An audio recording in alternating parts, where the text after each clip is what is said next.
Okay, so I wanted to add a little bit more information about derogatory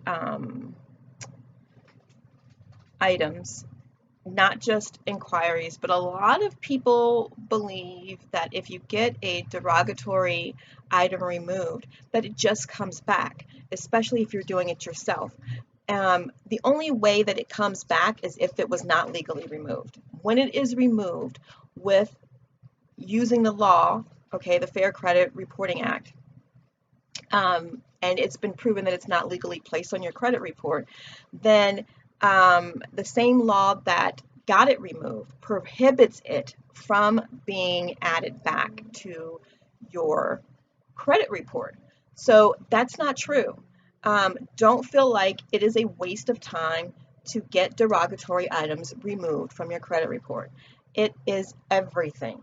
You know, it is so important that really, if they got rid of history and started teaching credit preservation and repair in school, you would have a lot more people well off. I mean, it's something that really should be taught in school. You can fix your credit yourself. Having good credit in the society that we live in is important, and it is something that is very doable.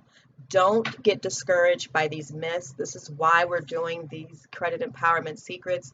Don't get discouraged. Don't believe everything you hear. Everything on the internet is not accurate, okay? Because for every subject, you can go on the internet and find both pros and cons for every single subject. You need to talk to people who've done it. You need to see proof of it being done. And I'm telling you, I've worked with thousands of people, and I did not do their credit repair.